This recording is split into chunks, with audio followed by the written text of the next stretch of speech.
All right. So we are kicking off chapter 8 of Emil Bock's Apocalypse of St. John.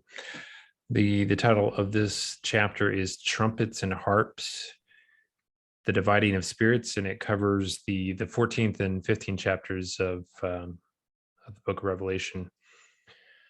I'll just say, in terms of first thoughts, I was really shocked, as I am every time, just how deep this book is. Yeah.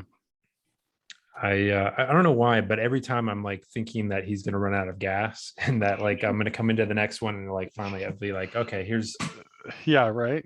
I must have like some like deep inbuilt bias of some kind. I don't know what it is. I think part of that comes from the fact that I've read so many zany takes on the book of Revelation that's Right. like that's all I expect can be written about it. Right. Um, and the fact that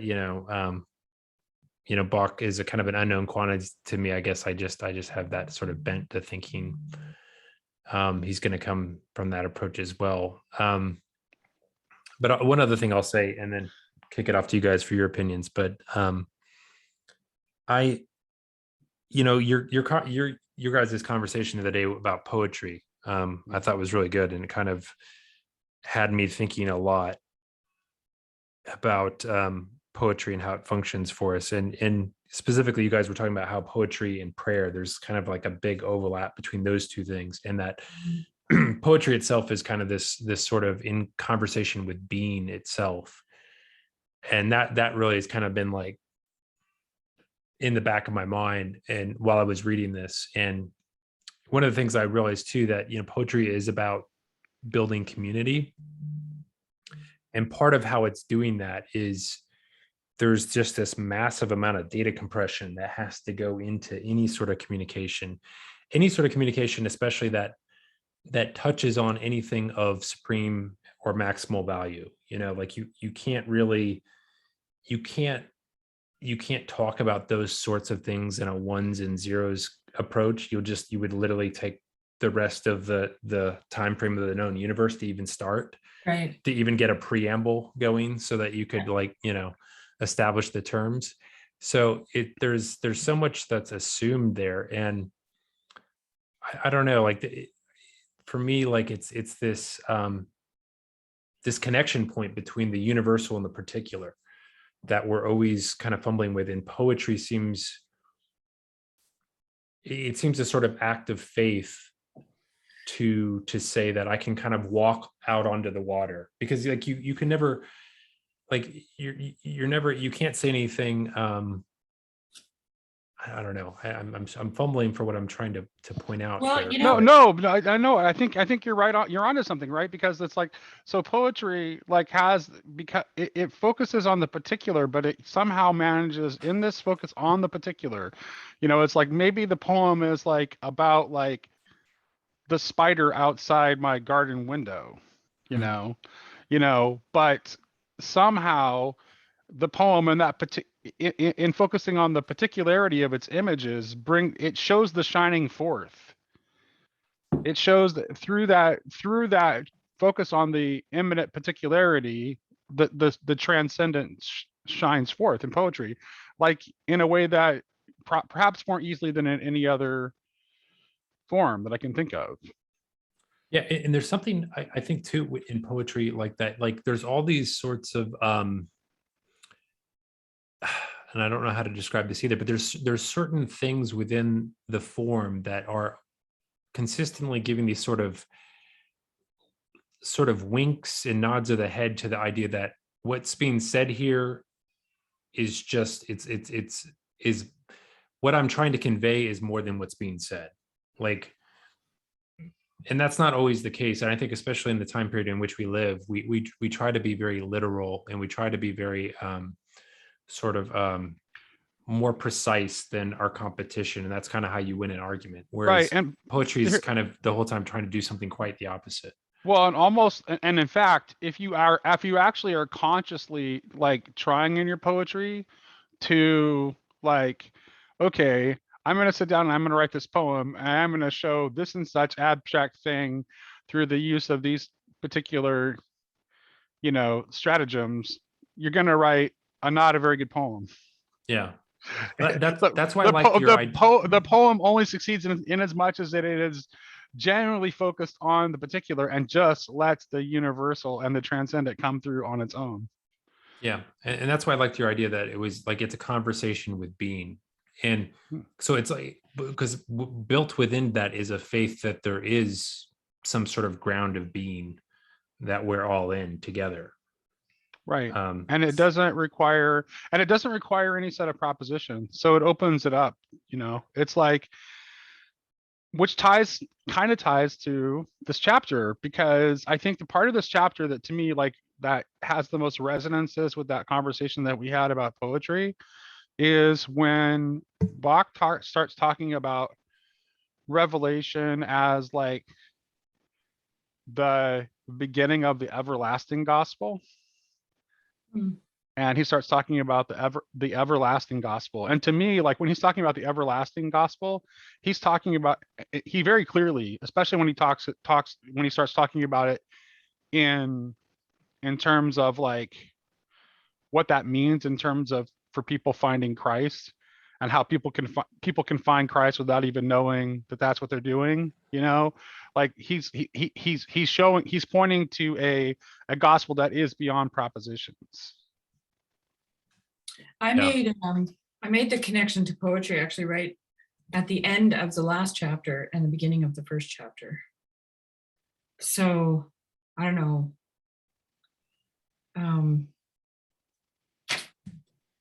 At the end of the last chapter on page 108, there's we're going back to the woman clothed in the sun chapter.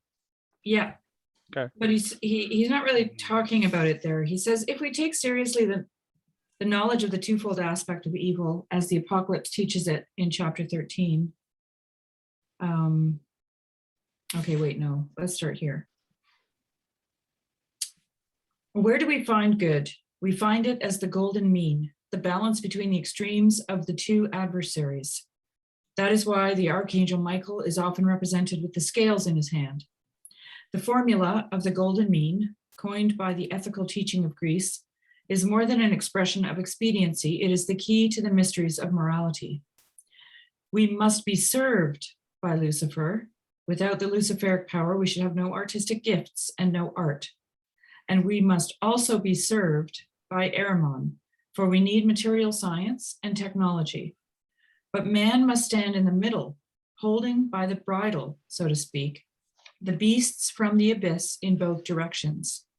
The problem of evil, too, requires for its understanding a Trinitarian approach. The divine secret of the three-in-one, once grasped in its significance, will solve all the riddles of existence, including that of evil. And so then he goes on in the beginning of this chapter, page 110. He says,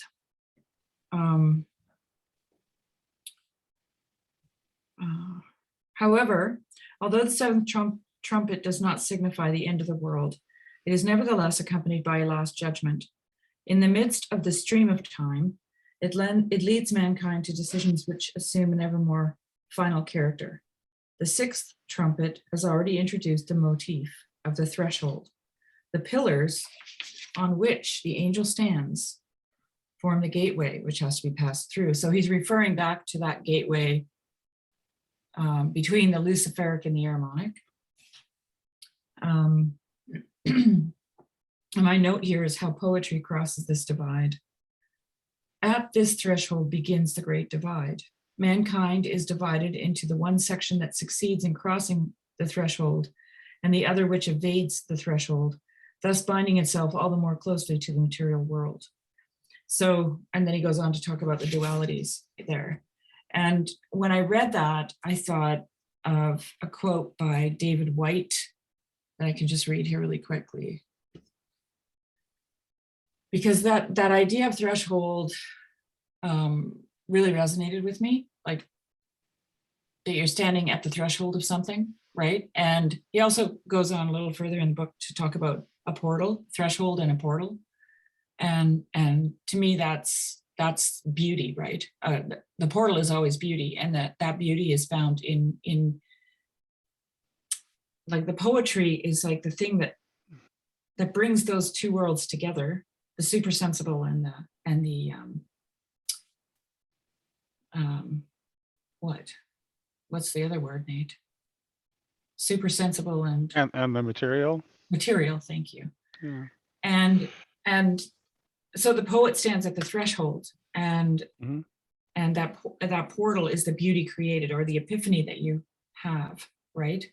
When you read the poetry. So David White says here, the power of poetry.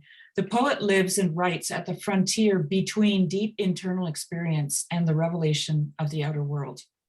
There is no going back once this frontier has been reached. A new territory is visible, and what has been said cannot be unsaid. Poetry is a break for freedom. In a sense, all poems are good. All poems are an emblem of courage and the attempt to say the unsayable. But only a few are able to speak to something universal, yet personal and distinct at the same time, which is what you were talking about there, Nate, the particular, right? Yeah. To create a door through which others can walk into what previously seemed unobtainable realms in a passage of a few short lines. And you don't even need to, in fact, I don't think you can. You can't even really articulate that, No. right? Well, It's that's just why I like, put it all in those. like you're just, when you read a truly great poem, you're just struck with that. That's what I say. Like, you see it more than you can articulate it, Mhm. which is, I think, why even though poems use language, they're very rooted in the image, and that being rooted in the image makes them like inevitably symbolic. So they're able to communicate to you at a level that normal prosaic language simply can't. Right, that's why I used the word epiphany, because that's actually, it's a seeing of something, right? An Right. epiphany. Yeah. And also beauty is related to vision, I think. Right. So what I wonder though, but so what is this? I think somehow I still think that this is connected to what he's saying about the everlasting gospel, because Nathan massage chair. Oh, I'll have to call him back. Sorry. oh no problem, life happens. Yeah.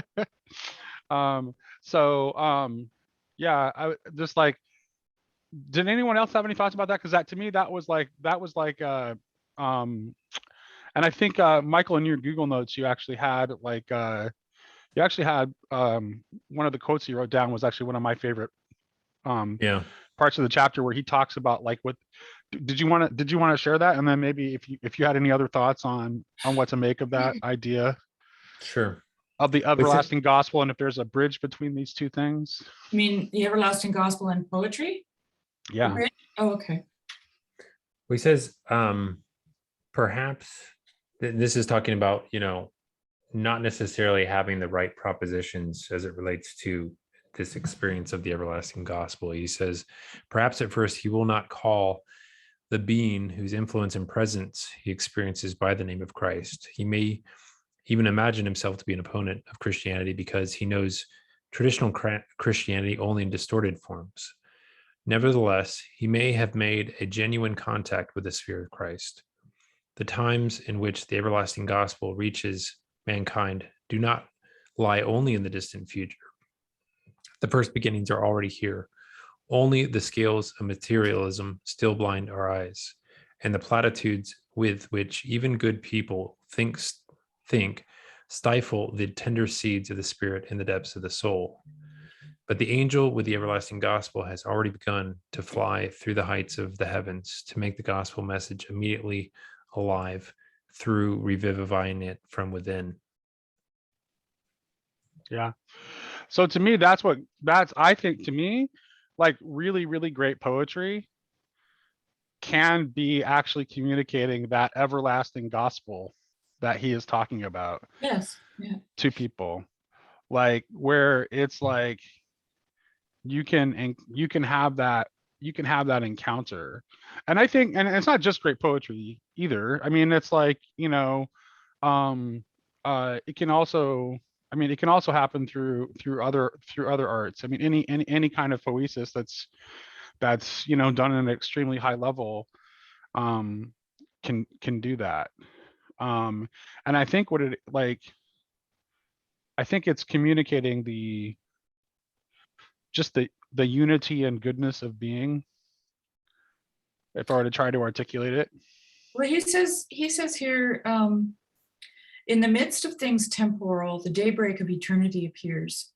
That section of mankind which is able to stride victoriously past the demonic guardians of the threshold finds eternity in time. And I thought that was a really good description of poetry.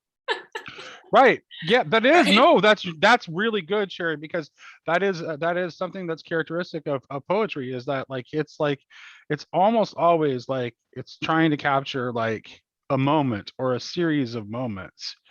It's Right. not, and to me that is a move toward eternity. Yeah, Toward so trying to, that seems to be like this everlasting gospel is the same. To me, it's the same. He's describing eternity. An everlasting gospel is eternity, right? And right, so what he's talking about is moving from time into eternity within time. Like he right. says at page 110 he describes where is that now? Let me just read it. Our rigid ideas of dogma and tradition must be melted in the living stream of the apocalypse. And then he goes on to say, a little further down, in the midst of the stream of time, it leads mankind to decisions which assume an ever more final character. But then he says that you have to stride victoriously past the demonic guardians of the threshold to find eternity within time. So But isn't that isn't that what poetry is fundamentally doing, though, by its yes, nature? Like yes, great poetry, it's actually yes, fighting against that. It's like yes, yeah, and like maybe even most especially that poetry that like tries to find beauty in unexpected places right. And when I read that, and through suffering. yeah, the quote that I just read about striding victoriously past the demonic guardians of the threshold to find eternity in time, I was reminded of Viktor Frankl Mm, and his logotherapy, right? Because his was the example, the most stark example, because he was helping people in a concentration camp, right. people who were doomed to the gas chambers, who were or dying of illness or whatever, but nothing but death was around them, right? And they were throwing themselves up against the electric fences and committing suicide, and he had to convince them not to. And I mean, if I'm really honest, why would he? Like, why would you try to talk someone out of killing themselves when they're in a concentration camp, right? I might have been like seriously misled, but inclined to say, not a bad idea, like go for it, do it yourself. Don't let someone else take it from you, Right. But Viktor Frankl showed them that they had to stride victoriously past the demonic guardians of the threshold to find eternity in time. That's what his logotherapy was all about.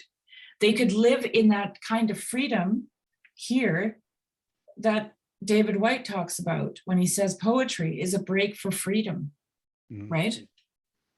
That's what, and when I read this here, I thought that's exactly what it is. It's finding eternity in time.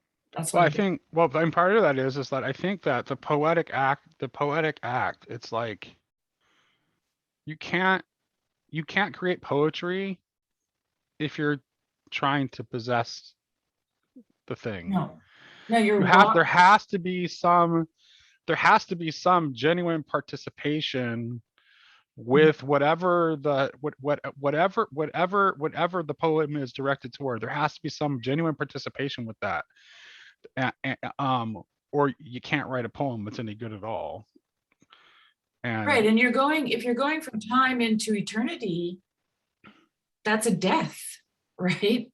And so there, you have to experience kenosis, right? Which is what we talked about in our conversation with Christina, Right. that you have to die, right? Like you have to get out of your own way. Christina put it in really good terms when she talked about, getting rid of the ego and, Right. and that it's more like a channeling thing.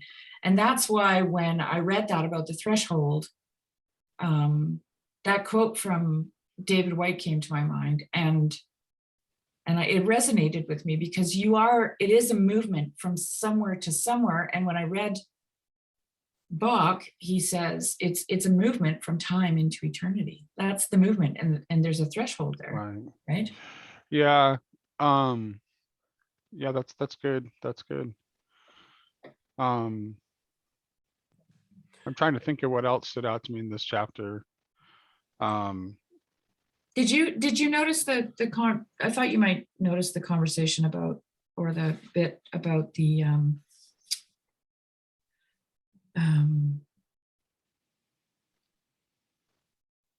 continuous gentle undertone in the music of the cosmos. Yeah, well, just in fact, I was just going to say the thing that struck me is like, I wish I had I have Stephen Webb's The Divine Voice sitting in my queue to be read, which is this book on the theology of sound. And it's I wish I had read that prior to, because there's a lot about sound, right? Yeah. There's a lot about sound in this chapter, which again connects it to the poetry conversation that we had as well, I think too. But what's interesting is he puts a lot of emphasis on silence. Yeah. While at the same time that he's talking about sound. Did either of you have any I had some thoughts about what he has to say about silence? I wrote a few, but if you have something to say, Michael. Yeah, you had great notes. I really liked. Not particularly in silence, but and here I thought I wasn't going to talk very much, and I'm eating up all the air like I normally do. I'm sorry, guys. I was going to just say though that I mean, part of what caused me to have all this musing on poetry was I realized that you can't really meaningfully commentate on poetry without speaking poetically yourself. And so that and what I guess what I was trying to figure out when I was musing on that was what is so different between Bach's treatment of this text and everybody else. And well, reading, because I would say that proper reading is a poetic act, because you need to, if you want to read well, you need to actually you have to do a canonic contemplative reading where you're actually making space to commune with the author of the text. If you go to a text with a critical framework that you have in mind in advance, and you're just trying to, match it to the critical framework you already have in mind, or the argument that you're trying to prove, you're gonna miss it. That's the big difference, right? Because I think in one mode of interaction, you are assuming that the thing you're in communion with or speaking or having some sort of conversation with is larger than you. In the other, and you're also assuming it's dead. Yeah. Well, in the other, you're vivisecting it. You're assuming it's dead, and you're either consciously or unconsciously trying to put it down into kind of you're kind of trying to say most of it doesn't matter except these little pieces, and what you're doing there is constructing something that easily fits within the kind of limited frame of left brain activities we can manage, right? And kind of organize it in very particular ways and say, well, when he says X, what he really just means is this kind of, there's this one-to-one correlation between this and this. And then in doing that, you have a sense of mastery that you are kind of sitting above and have this sort of judgment down towards the thing, versus having it be something that's either on a plane or on a like that is sort of a peer, or at least, or something that's in community with something larger that you can actually learn something from. Yeah, that's and that's like it's interesting. It's like I think that's one of the reasons why when I was at Thomas Aquinas College, like we never read we never read any commentaries ever on anything. Like we were always engaged with primary texts, you know. So it's like you learn Plato from reading Plato. You don't learn Plato from reading a philosophy textbook that tells you about Plato with some dialogues mixed in. You just read the dialogues. So and that's and it's the same way for everything. And there's and that is kind of like, why do you, it seems like we almost filter we have a tendency in our culture to overwhelmingly we tend to filter things through some sort of like critical framework. Yeah. And how much of that is, go ahead. I think it's because of how we define what knowledge is the definition of knowledge is very much more like akin to something like quote unquote facts, right? Like something that can be verified within the sensible materialistic frame. And those are the things you want to kind of, most of this stuff is tainted in some way by, the subjective point of view and like all these kind of things. You're trying to like filter out from that, like some series of quote unquote facts, that those are the real knowledge. And you win arguments by having more facts that you can more cleverly, arrange in such a way to make your points. Right. But what's ultimately more useful in the long run? Is it to have a bunch of facts about Plato, or to have communed with Plato by reading Plato's dialogues? I mean, I totally agree that it's a complete, I mean, you can just look at it from a purely informational perspective and see that one has much more information in it than another one does. Yeah. But because of this sort of confidence, or I would say overconfidence, it gives people to kind of be quick to launch into something, they often in a certain type of like, especially in a a Twitter obsessed, smartphone obsessed culture, it allows you to kind of get, beat people to the punch with some sort of like little witty, repartee, versus, having a kind of well thought out perspective and commentary and communion with something it doesn't compress well into these kind of like bite-sized things. Right. And it's hard to have a complete grasp on it, right? So if like, I mean, if you're like, if you're attempting to like truly contemplatively commune with a text, you are going to have a very, very hard time like being able to give a really succinct summary of, well, this is what this means, and say that like really, really succinctly and precisely, because you'll see lots of different things. Yeah. Right. And I think most Christians do that with the Bible. Well, they read it through an exegetical and hermeneutical framework too, though. But I think, well, maybe Pentecostals. In my experience, Pentecostals tend to do this with the Bible. They tend to be less committed to like a rigid exegetical hermeneutical framework, and they kind of do that with the Bible. Mm-hmm. Or at least some of them. I've known some of them. Like, and there's good and bad about that. I think people can be inspired by a particular text to go in some direction in their lives that has completely very little to do with the text at large, but it still could be a manner in which they are receiving direction in real communion with God, right? But but then where it becomes challenging is, where it becomes systematized, where that person's individual interpretation that they got some sort of inspiration and benefit out of becomes completely systematized, and they're like, Right. hey everybody, I found the truth, it's this, and all that other stuff is complete, Right. claptrap. And then they go on YouTube and tell all the other Pentecostals Yeah.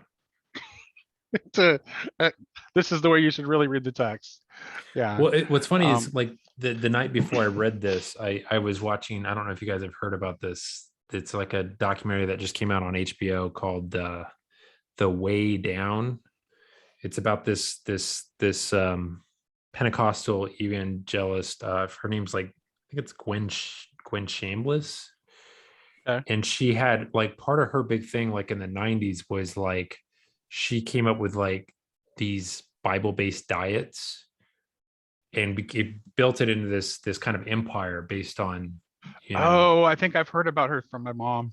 yeah. And then I guess at some point, in the early 2000s, she ended up denying the Trinity. I don't know Oh, wow. I was so ticked off with it, like the way they present, because there's so much of the show is like quote unquote experts telling you what she said, or like what her theology was. I'm like, I just want to hear her say it, like, Yeah. because I know how Sure. things can be misinterpreted. But anyway, it sounds Yeah. like she kind of went into left field. And anyway, but she started this church called the Remnant Fellowship, which she kind of like is a direct reference, obviously, to this 144,000 that's mentioned in this text over It's and over mentioned in again. the chapter. But she's Yeah. like, she's doing it in such a way that's Yeah. like, hey, my this church I'm establishing is the only remnant. This is the only real church. Everybody else is Yeah, not this the is church. which has been done a lot of times through Christian My history. propositions are the only true it's like one. the history of Protestantism, right?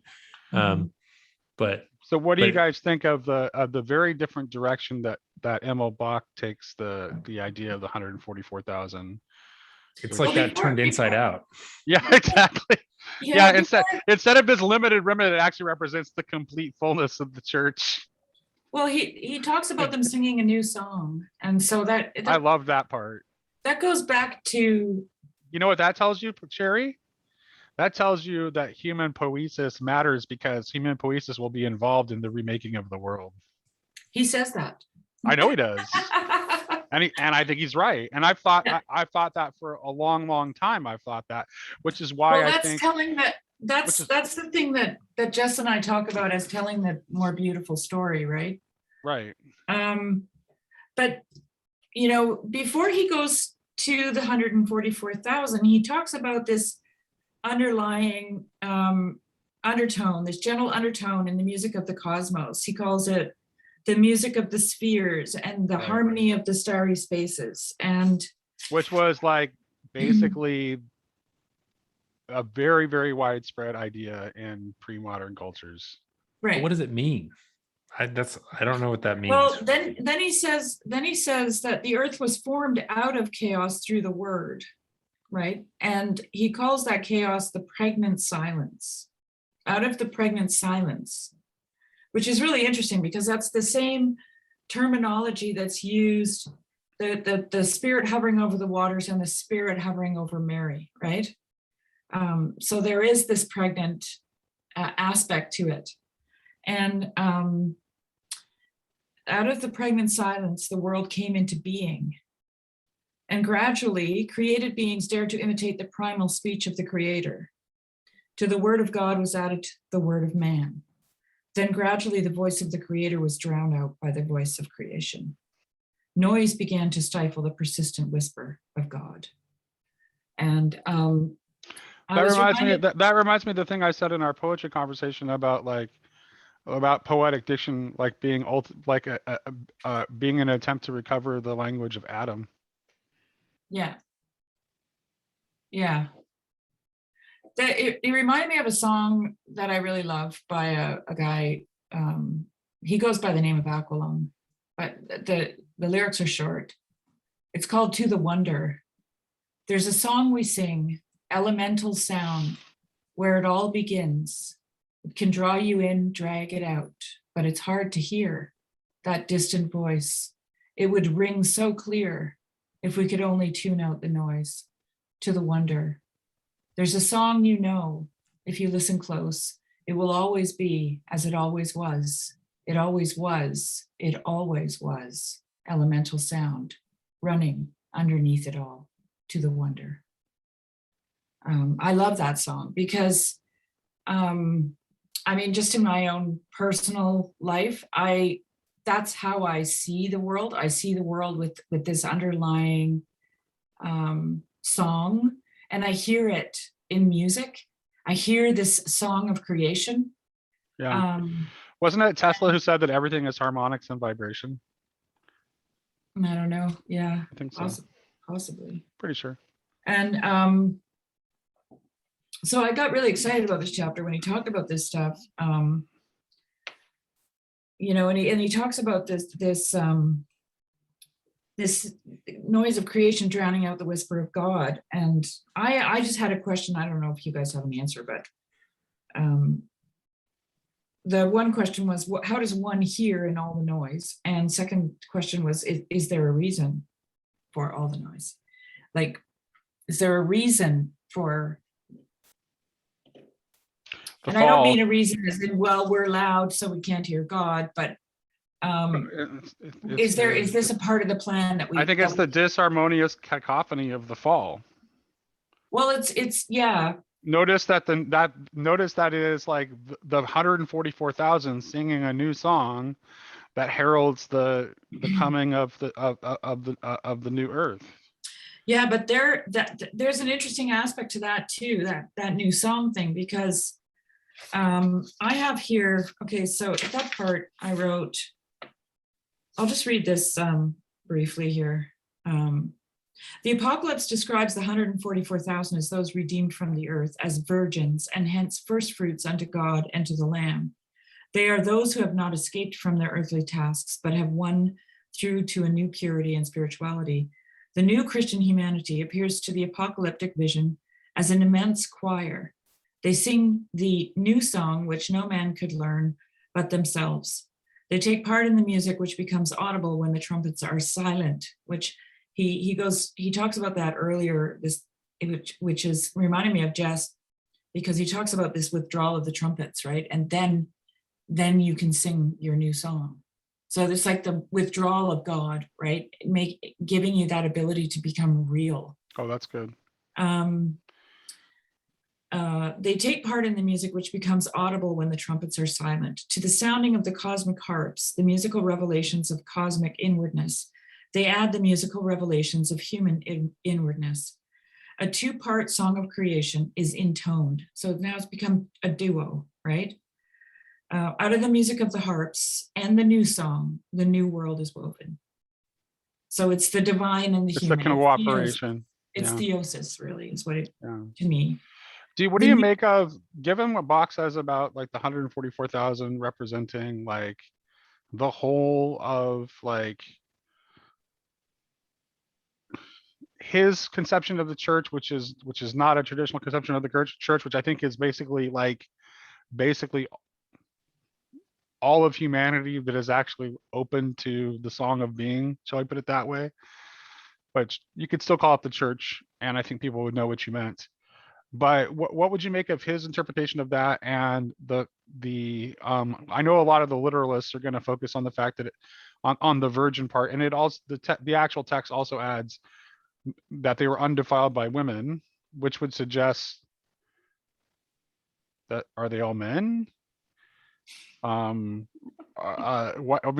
is that? Why do you think that's why is that there in the text, and what is that pointing well, toward? seed springs from the loins of men, I think, in a biblical sense, right? So the man represents all of something, right? Because he has the potential for all of something to be.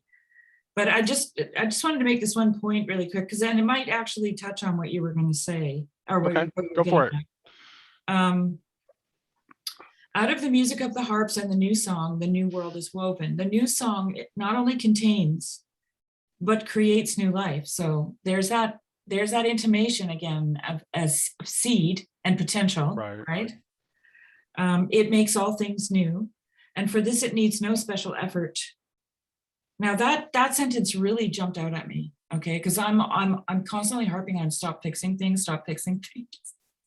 And So when he says, and for this, it needs no special effort, I thought, okay, that's really important, because this is, and this is what I've been thinking about, Nate, for the last few days, because I've been thinking about these parallel societies, right?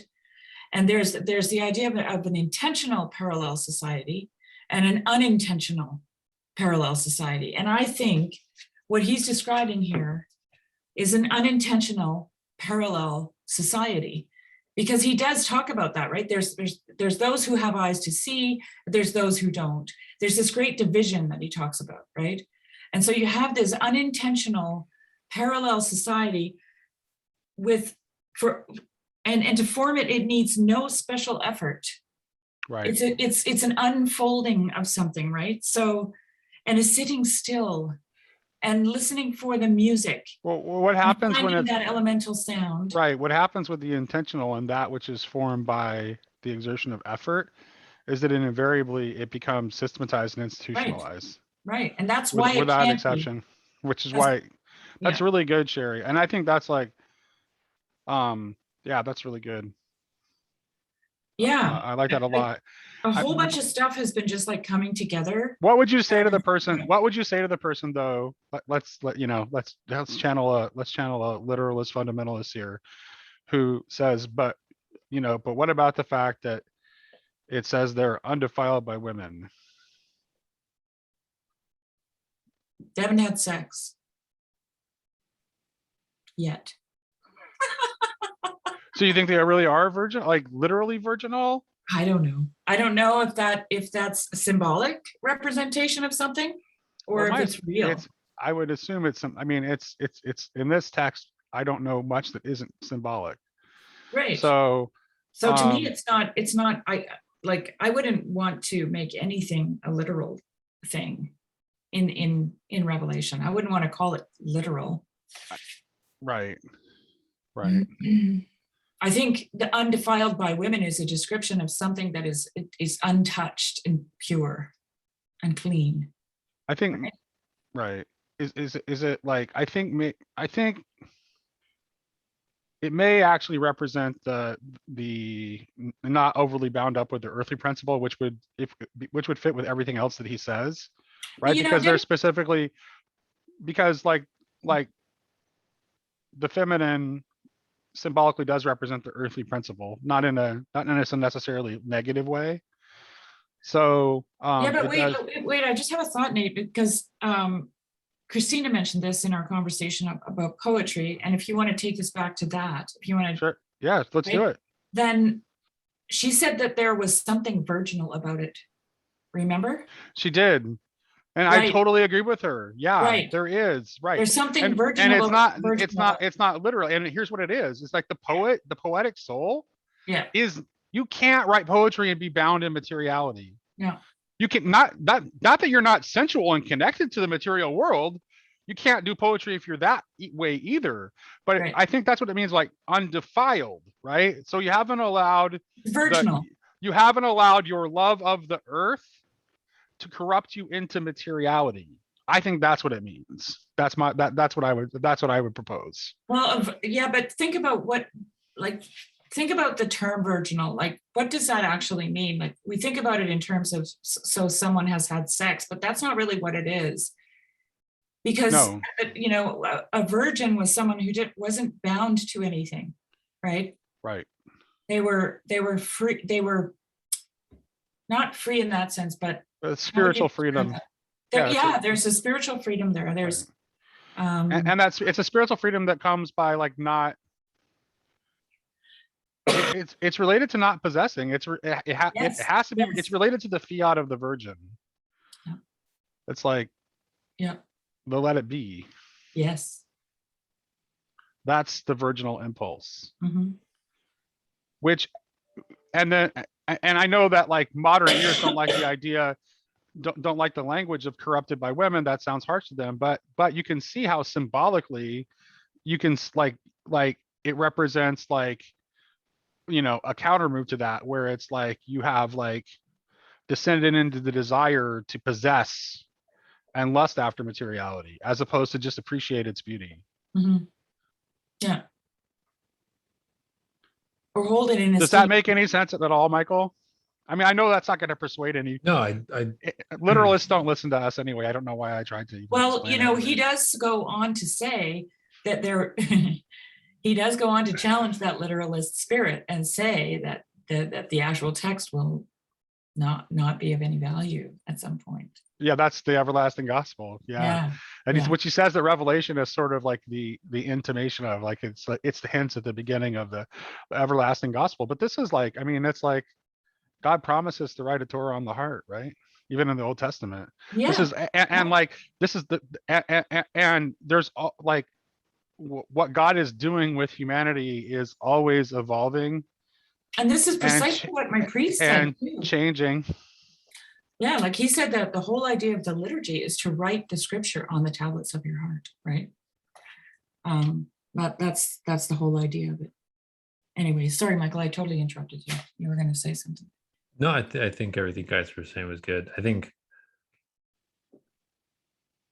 I like the move to try and take that perspective with the literalist, because I think even when we think we've escaped of it, at least for me, it's still lurking there, So yeah, that's why talking to that part of ourselves, I think, is useful. I think I don't do a good enough job most of the time of at least taking that into consideration. So Well, I wanted to. That. What are you talking about? I missed your noun in your life. That's because I was talking over someone, as I am. No.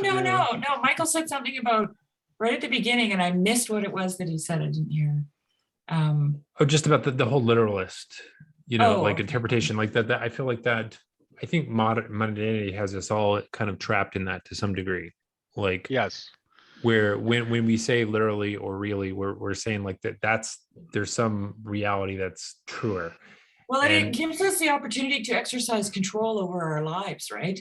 Mm-hmm. It's a possession again. Like, right. You read the Revelation, and then you can map out and you can prepare, and I really have the thing. Now I have it. Now I've got it, and I've got it. Right? I can prep for this. I can prep my kids for this. I can do all this stuff.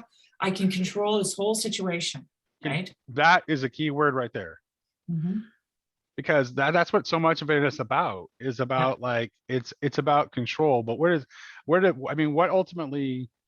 it that where does that need to control come from? I think a lot of it is rooted in fear, I think. Well, that is what Eve did when she reached for the apple. She took control. That's what she did.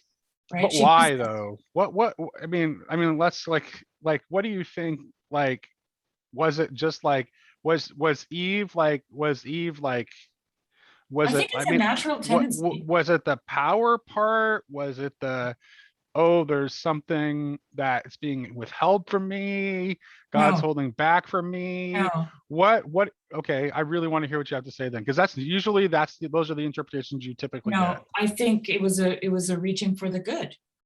I think when Eve took the apple, she was under the impression that she would be like God, who was her father, right? And who wouldn't want to be like their father, right?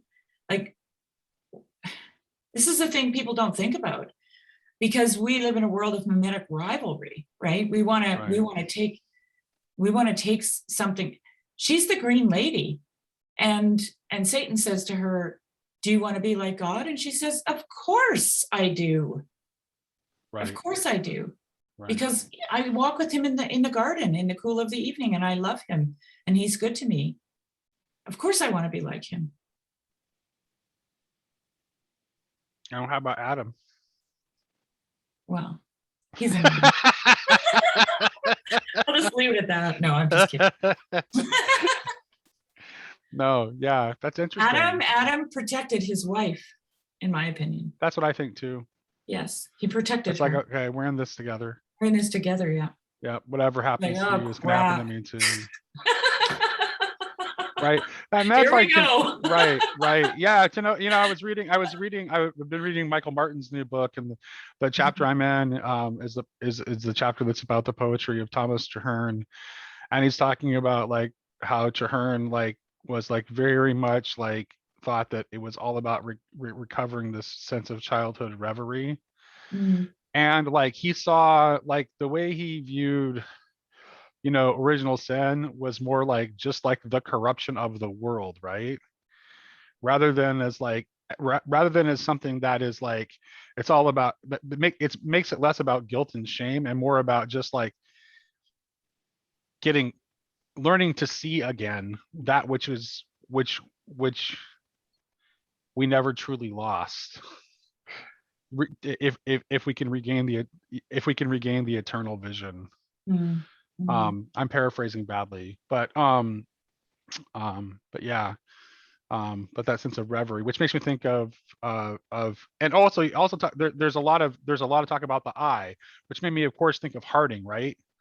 Like Mm. even the way Harding talks about vision, right? Because Harding's like when his headlessness is like trying to get you to not think about your vision as being like through two little Your holes in your eyes, head, your but eyes. through this, which is really more like a single like Well, this is all-encompassing eye, right?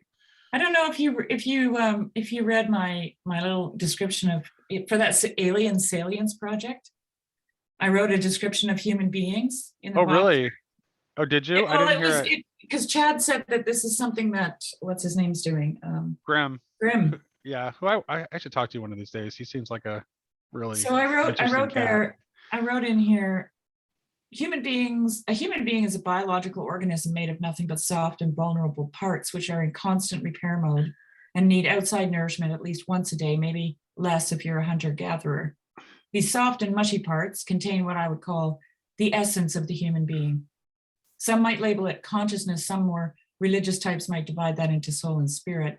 Either way, no one really knows what this consciousness, soul, spirit really is. And it's invisible. Yeah. That being said, it plays a major role in how these humans interact with each other. Another important aspect of humans is their eyes. These are placed in the front of their faces, which strictly limits their ability to see what's going on around them. So generally, they only see what's right in front of them, and some of them don't see very well past their own nose. The nose is an appendage with which they pick up various smells of things and is directly connected to their stomachs. This lack of peripheral vision can be both detrimental and advantageous for humans. They're good at hitting a target, but they lack context for many things that they see. Salience is an issue because salience or relevance realization lends itself to confirmation bias, leaving humans prey to propaganda and the like. Some humans have found ways to expand their peripheral vision through various practices. Most have not. Humans almost always operate on a mimetic desire. They learn from a young age to imitate role models, enabling them to learn and overcome. As they get older, this turns rivalrous and lends itself to untamed passion. All in all, people are good at base, naive to distortion, and require constant care. Good at base, not totally depraved. Nope, good at base. Yeah. Who is that from? I wrote that. Oh, that was really good. That was really Yeah. good. Yeah, I enjoyed that, Sherry. Thanks for sharing. But I think when you mentioned the eye thing, that it's so important. These are, it's so important that we're headless, right? well, vision is a big. I think it's a big deal. Like the more I think about it, the more. I mean, now I'm going to channel Luke, but I think he's right about this. It's like, it really is about vision. Well, it's like I said in here, it can be both detrimental and contemplation, which is a kind of vision. It is a vision, yeah. But seeing can be both detrimental and advantageous, right? Yeah. So, and this is it. Bach gets into this whole problem of duality. Like he says, where is this now? Page 114. It's so weird because I've been thinking about all these things all at the same time. Where is that now? Where he talks about the dualities, blah, blah, blah. Oh, the two candlesticks. That's on page 111. Mankind is divided into the one section that succeeds in crossing the threshold and the other which evades the threshold, thus binding itself all the more closely to the material world. Then when the seventh trumpet sounds, when the dawn of the spiritual sun A further duality is added to the duality of the two pillars, which you have to go through, right? Those are where the archangel is standing. In chapter 11, the two witnesses, who are also called the two candlesticks, make their appearance. Two spirit figures with the characteristics of Moses and Elijah appear as living gateposts at the threshold of decision. So, let me just finish reading this before I say anything. Finally, we saw how the two beasts from the abyss rose up at the same spot, tried to hinder those who were crossing the threshold. At this point, the apocalypse could say, as in the book of Job, here's the beginning of the ways of God. Where mankind arrives at the threshold of the spiritual world, the day of judgment dawns for human ways. Mankind must acquire strength to set foot on the paths of God beyond the threshold. And then I have that statement there, the one that I quoted before, in the midst of things temporal, the daybreak of eternity appears. That section of mankind which is able to stride victoriously past the demonic guardians of the threshold finds eternity in time. And that threshold is guarded by duality, right? Yeah. And you have to pass through the middle of it. You have to pass between, which is the symbol Right. of the yin and the yang in that line. Right. Remember that I was talking about before? And Anyway. and the and the idea of the Sophianic as the middle that mediates between the human What and the was that divine Rumi as poem well. that Christina read? When Christina read that Rumi poem, Yeah. I talked about it there because I always had the concept, but I wasn't able to articulate it properly, right? And I think I did mention the Aramonic and the Luciferic in that You did. conversation as well. You did. You because- brought it up. Yeah. Yeah, because it reminded me of it. Right. And it's like, I mean, if you can see, it's like, okay, so, I mean, the Luciferic is like, it's too much toward the transcendence, right? And the harmonic is too much toward the immanence. And it's which, and the middle is where they come together. Panentheism. The middle is panentheism, really. Where the transcendent Right, and the immanent come together. Panentheism, yeah. And I think that's I think it's Sophianically mediated, and I think poetry is one of the better tools for doing it. Yeah. To bring us back to where we started the conversation. Yeah. So one thing I was surprised about, like with this, because again, at the end, right, the whole chapter is about this dividing of spirits, right, which comes about in this sort of final judgment, which I found that really interesting. This kind of different take on the final judgment. But one thing I was thinking about that I don't feel like he addressed that I wish he did is, I think there in some sense there can be parts of us that go through the threshold and parts of us that don't, rather than a Yes. complete just either or. right. And I kind of associate that with, where is it, like in Corinthians, where it talks about like a person's works being tried by fire. Yeah. This is what hell and purgatory are about. Yeah. So in some sense, like in a very real sense, who you are, the kind of the imprint and the shape of one's character is just kind of, it's a sum total of what you do. And so some of those things are going to have that connection to the eternal, and other things are not, and they're going to be kind of like, to the folks that have completely set their hearts on and their kind of desires towards these things that are passing away. Yes, there'll be a lot of loss and regret, and I think legitimate pain that comes from that when that is revealed to be true. But I don't know. He in you could read this coming from a certain background and think, okay, well, he's still talking about an ultimate, like, heaven and hell, where like it's kind of a finality of like you're either in one camp or the other, but he's just using a different sort of I don't know, a different set of rules for how you separate the sheep and goats, but you still get to the same situation. I think He's suggesting that that last judgment is kind of always already ongoing, and yet he's suggesting a kind of like a further up and further end kind of like eschaton as well, like where it's like the end isn't the end, just as like Right. you know revelation is at the end of the New Testament yet, but yeah, it is like sort of like the beginning of the everlasting gospel, which I think he would end up deferring that.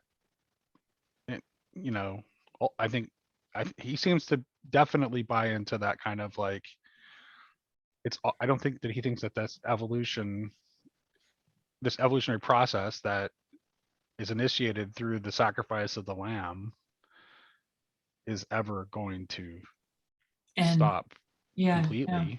yeah, that seems to be the Um, case. Yeah. So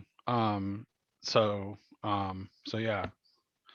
But That's where I'd say he would differ from.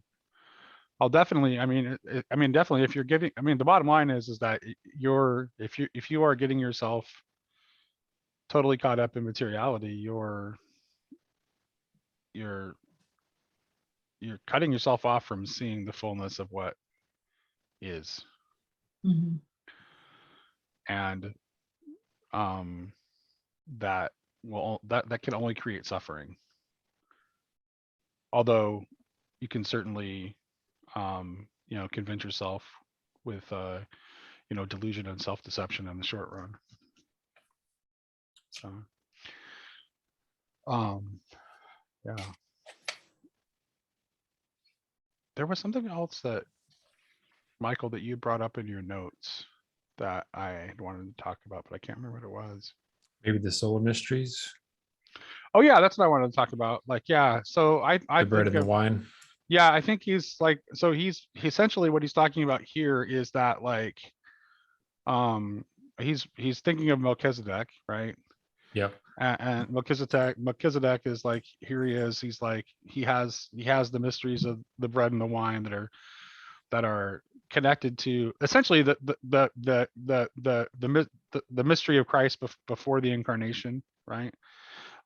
Because I think like he follows Steiner in thinking that like the seeds of this were and not, honestly, St. Augustine would affirm that, C.S. Lewis would affirm that. There's nothing that prevents even the most orthodox of Orthodox Christians from supporting the idea that like, the God had laid the seeds of that truth from as long as there have been human beings, and there's lots of early Christian language that associates Christ with the Son, which isn't to say that Christ is only a pagan solar deity or anything crazy like that. That's a really shallow level of analysis, but there's an association. But the immediate thing I thought of was Gene Wolfe's Earth of the New Sun trilogy, which is definitely like an extended Christian parable where it's like the sun is like literally dying out. Nate, in Orthodoxy, the church, like when the altar faces the east, right? Like where the sun comes up. Right. And the Matin service, for example, is done before the sun comes up, while the sun is rising. So it just starts right before. The sun comes up during the service, and then when the sun is fully up, and the elements of the Eucharist too, also, or like bread and wine are things that grow because of the rays of the sun, right? Right. The fruit of the earth and the fruit of the vine. But in Orthodoxy, the idea of it's not a worship of the sun itself, but it's a worship of coming out of the darkness and into the light. Right. It's not a worship of that. It's still sun symbolism, which is the point. It's interesting because I wonder how much of sun symbolism that we actually understand. Like, people might think that everyone falls down when they see the sun come up, but because the sun is bringing life, in their agricultural cultures, let's say. But the darkness was also being dispelled, right? Right. So there's something about that is important. I think that as non-sun worshipers and non-ancient people, we need to keep in mind, because the darkness was the scariest time to be, right? Right. To be in the darkness. They didn't have electricity. They didn't have, candles. Only rich people had candles. They had fat with some wick in it or something that melted really quickly. Like light was just a very precious commodity. Yes, it was. And we live in a world of light. We have no idea what it was like to live in the dark. I have a little bit of an idea of it, because I lived with kerosene lamps for 3 winters in Telegraph Creek, and the days were super short. And yet, despite all this material light, we live in an age of spiritual darkness for the most part. Yeah. Although I think that's shifting. I really do think that's shifting. Yeah. So I don't know. I think there's a lot more to this idea of sun worshiping than just worshiping something that made your crops grow. That seems, well, it connects you it connects you to like the natural cycles of things, right? of course, yeah. It's yeah. I mean, this is why, to the seasons of the year, which is like why I think like the liturgical calendar is super important. And the church seems to have, But if you're shivering in the dark, maybe orthodoxy gets a pass, but I'm a practicing Anglican, and in the Anglican church, it's like, they just like what usually things just get moved to whatever the closest, most convenient Sunday, rather than falling where they properly do in the actual like original liturgical calendar. So, but at least there's some, I mean, we're better off than Protestants, than other Protestants. Mhm. So.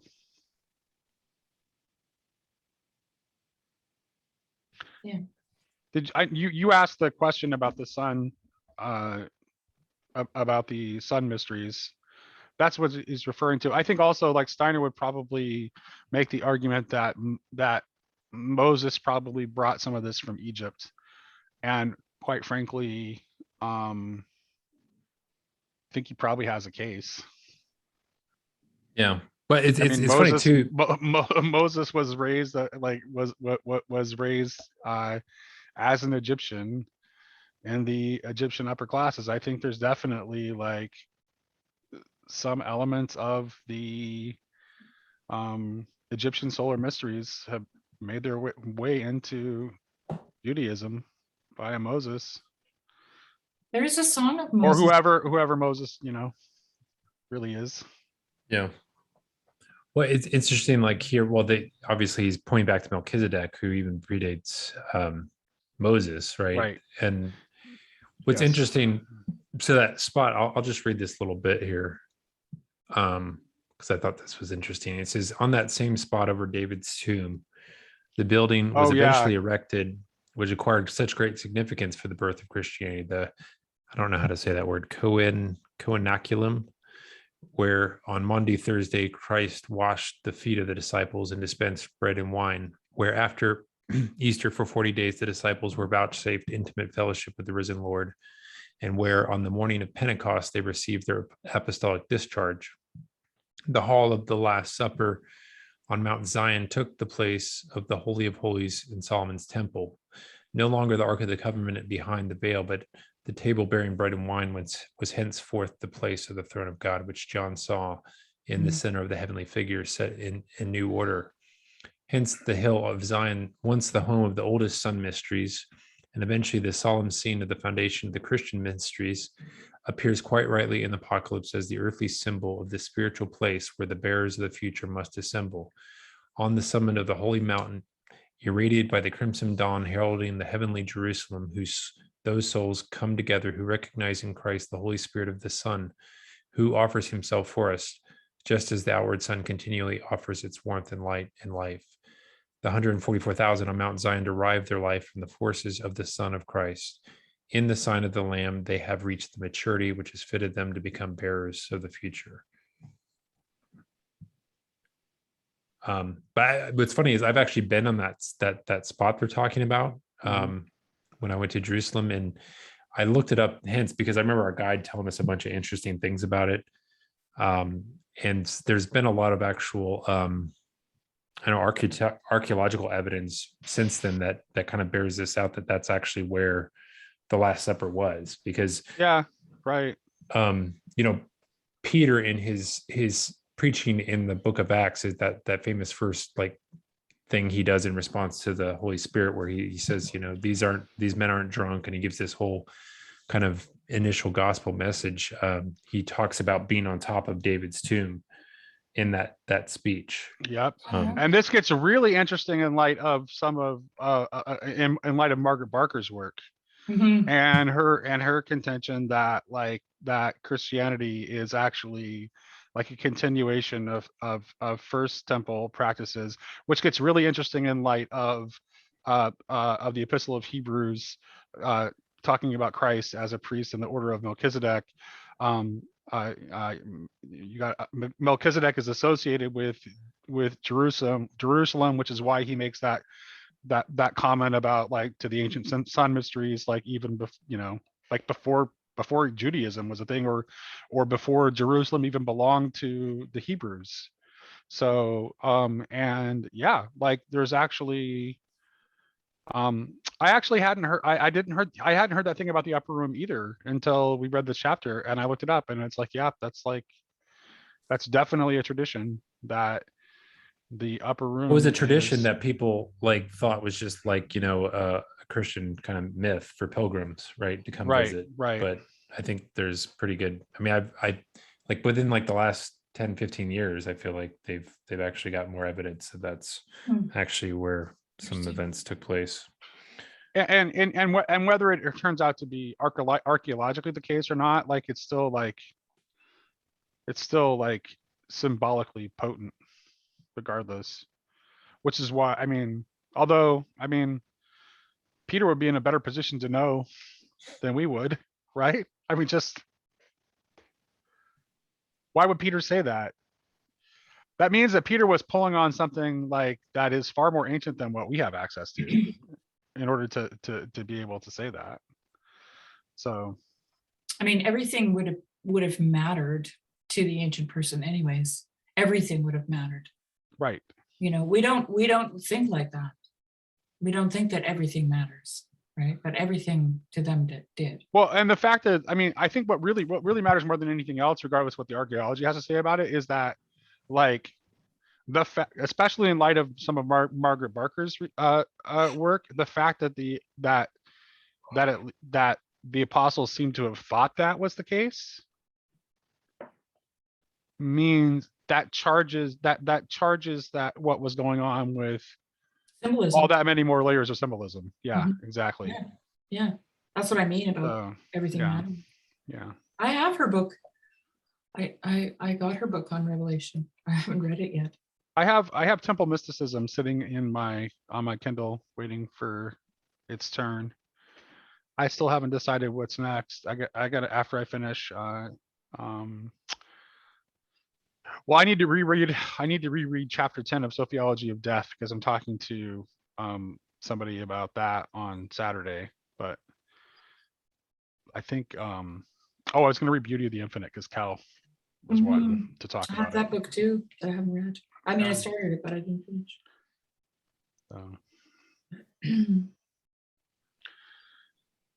So Solar Mysteries. I think we covered that. Any other last like thoughts anyone had? This was a really good chapter. It's very good. To me, it seems like it just builds, right? It's like It totally builds, yeah. it really builds. It starts with the idea of poetry and the middle path and duality and song, and then it I gets think into there's still something interesting in the music stuff that Yes. I'd like to go into. I have to Yeah. actually bounce here early because I think my wife is not going to be able to get home to take care of my son, so I may have to bounce here in a second. But Oh, I yeah. think that music bit was, I'm still have a big question mark there. We that- can maybe return to that like at some point in the future.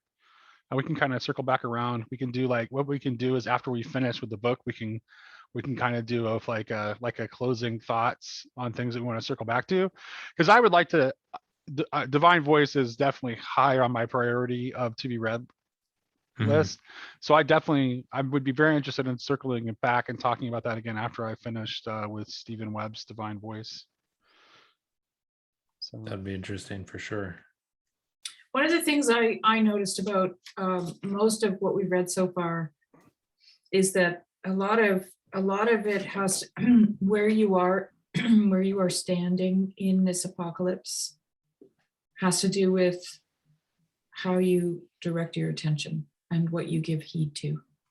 that's a great thought to end on, I think. Yeah. Attention and vision. Yeah.